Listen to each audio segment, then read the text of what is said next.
Hello and welcome to another Arkis video and to a new Daily Race A on Gran Turismo 7. We are at Road Atlanta and we are in the 2022 Mazda Roadster on comfort soft tires, and this is actually a really fun little race. I did 2 races this morning, and as something new, I haven't done a Race A video in a while, but as something new I will also add a tiny lap guide, or at least a lap with some brake references towards the end of the video, so stay tuned for that as well. I will put in some timestamps so you can jump to whichever part of the video you want to watch. And if you are enjoying the content, please feel free to hit the like and subscribe button. It is highly appreciated.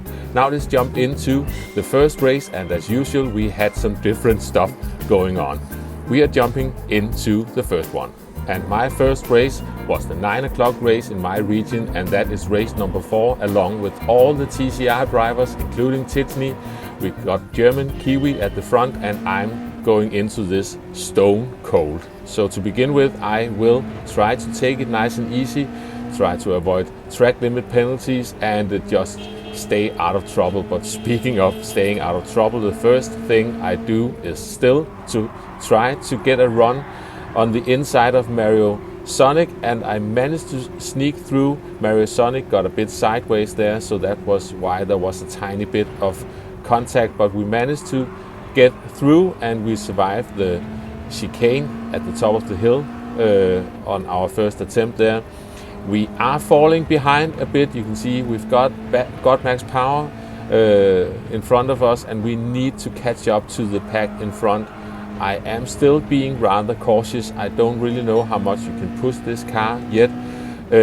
I did the recent time trial in the Ford Focus on this track, and that is completely different, way much more power and not a lot of grip and lots of understeer. This car is far more balanced and much more enjoyable to drive, so I highly suggest that you give this one a go, just for the fun of driving this tiny car with not that much power. We are getting through the final chicane and we are really gaining on this bunch of cars ahead of us. We managed to get around the outside of Blue Racer. We are behind our Scandinavian friend in front of us, and now we are starting lap 2 and we're coming into turn 1. We are looking for that orange barrier. We are getting shortly onto the brakes, but it's all about trying to keep the car balanced.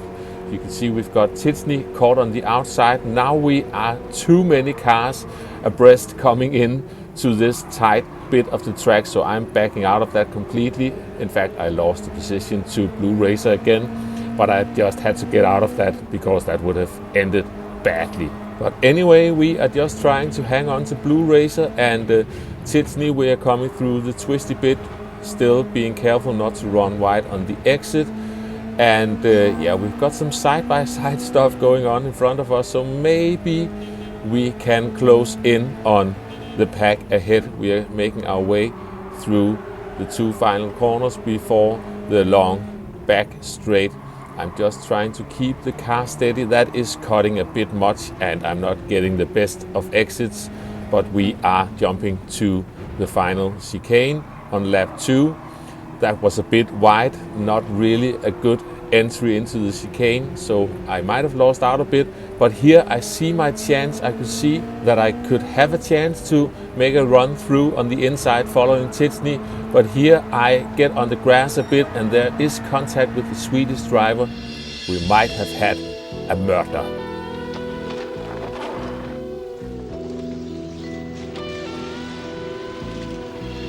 Yeah, we better have a look at what really happened in this one. So you can see I am seeing my chance to get a good run on the inside. You don't need that wide line in this slow car, so I'm trying to follow Titney through, but here I slide on the inside. There's a tiny bit of contact. I'm trying to make room, but the Swedish driver got caught on the grass and spun out. I did say sorry in the post-race chat, but watching this back I could see that this was really just a racing incident. And we lost the position to Blue Racer in all of that, so we are just trying to salvage something now. And now you can see we've got Titney running way wide, so there's a penalty. And as we are coming through the penalty gate, you can see we had several people serving penalties, so we are gaining a couple of positions now. We are actually briefly up into P5. Let's make our way through the chicane. I'm still trying to stick with these drivers ahead, and yeah, not really the best run through the chicane. And now Mario Sonic has got a good run on me, and I saw too late that they were going for it, so I had to just make some room and make that pass work. It was too late to defend that one. Now we're coming into turn 1 for the final time in this race, and I messed up a tiny bit and got max power. Luckily was waiting for me a bit, and that left some space for Hoxton to go through. And I'm just trying to keep my stuff together. We are currently in P6. We've got Blue Racer running wide with the penalty now. And as we're coming up the hill, we are going through this tricky corner for the final time. And unfortunately, this time, uh-oh, what are they going to say about this one? We will see in a moment. But yeah, I got a 0.5 second track limit penalty, and I will need to serve that on the back straight on this final lap. So we are going to lose out in this one. And now we are coming through the penalty gate. I'm trying to go a bit on the grass to see if I could minimize the time loss, but we are now down to P8. We've still got a decent gap behind us, but P8 is what this is going to end with. So we are making our way through the chicane for the final time, and now we are just jumping to the finish line. So that was the end of the first race. And we are jumping straight on to race number 2, and this time I have set a qualifying time. And we've got Woody Boy in this race. He was in the previous race as well, so we now have proof that Woody Boy is in fact doing daily races. And starting on pole position in this one with myself in P2, we are coming into turn 1, just trying to keep the car balanced. And now we're coming up the hill. And as we are going through, you can call this turn 2, I guess, but that's chicane at the top of the hill. We have got Woody Boy picking up a 1 second penalty and angrily honking the horn in frustration. But that's not enough, because as we come through this corner, Woody Boy is picking up another half second penalty. So that was really an unlucky start of the race for Woody Boy, but we are going to benefit from that. Now we're just making our way through these corners. It seems like things are falling apart a bit. I know when frustration kicks in and you start making more mistakes. Believe me, I know that all too well. But now we are in the lead, and we are coming into the chicane. I did trust that I didn't have to defend the chicane on this first lap, and now I am going to mess up a bit. I am going completely sideways through this corner, and that is going to be slow, and P2 will start gaining on me, but we still kept it together. Luckily, this twisty bit is not tricky in this car. You can basically just go flat out. You just need to be careful coming out of sector 1. And I decided not to defend my position. I thought if they take it, they take it. Maybe I can get that position back later in the race.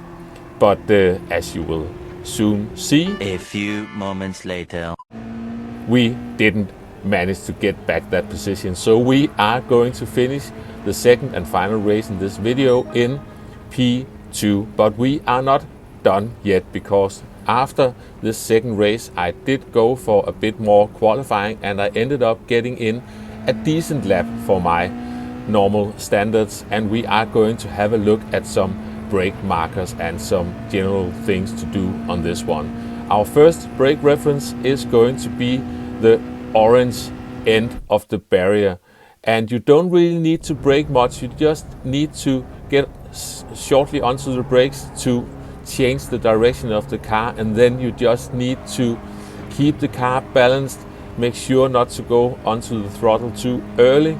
And here I am braking roughly just before that dotted line, and we are making our way through the chicane in third gear. Just need to make sure to let the car coast in, get the weight transfer right. And now we're coming up the hill, and I'm looking at somewhere between the start of the curve and where that billboard gets to the edge of your screen. Down to third gear, let the car coast in until it's safe to come back onto the power. And we've got another brake reference coming up, and that's where this tarmac bit sort of starts on your right hand side. I use that as a reference, and it's better to brake a bit early for this corner, because then it's easier to keep the car stable in to this corner. And here I basically use that corner marker.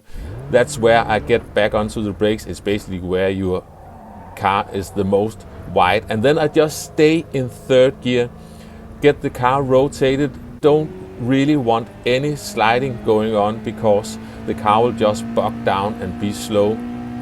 And you can see that 1:44.8 time. On that one, I had a really poor exit onto the back straight, so I went for another 10 kilometers just to sort out that corner, and we are going to improve on this lap as well. Now we've got another brake marker coming up, and it is shortly before the dotted line. You can also use the backside of that billboard. Now we are staying in third gear, trying to cut a big chunk of the first apex and not as much of the second apex. Just stay on the power as much as possible. It's uphill, and this car doesn't have that much power, so it's all about momentum. You don't really need the wide line as you need in some other cars. And we are across the line in a 1:44.507. So there should be a replay you can use to load a ghost if you want to follow me instead of some of the really fast guys. And all in all, I highly suggest that you try this race. It's really good fun, and if people can behave, there is some good racing to be had. I hope you enjoyed the video, found it entertaining and maybe even somewhat useful. Thanks for watching, and I will catch you next time. Bye bye.